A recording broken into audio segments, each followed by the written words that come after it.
สบายดีเนาะมื้อนี้เราจะมาเว้าเกี่ยวกับโรคติดต่อทางเพศสัมพันธ์เนาะก็คือโรคติดต่อทางเพศสัมพันธ์จะพบหลายสุดอยู่ในประเทศลาวนี่ก็คือจะเป็นพวกห่อนไก้น่องในซิฟิลิส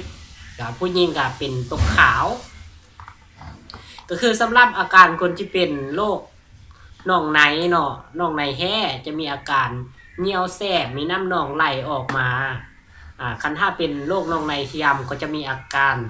คันหรือว่าเป็นตุ้มแล้วก็มีน้ำใสๆไหลออกมาเนาะแต่คนที่เป็นห่อนไก้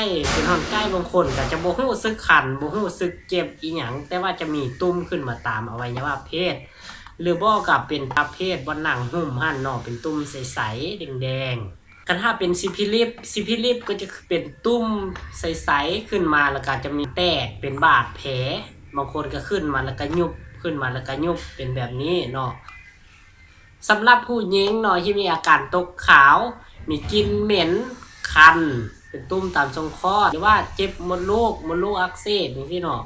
สมุนไพรพีแฮปปี้วันตัวนี้สามารถรักษาได้เนาะโรคที่เว้ามานี่เจ้าบางคนไปรักษามาแล้วตามโรงหมอหรือไปซื้อยามากินแล้วอาการมันบ่ดีขึ้นหรือว่าดีแล้วมันก็กลับมาเป็น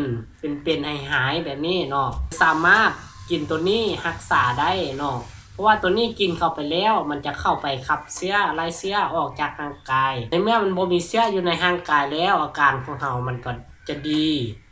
ไปแล้วมันก็จะดีเลยจะบ่กลับมาเป็นอีกเนาะ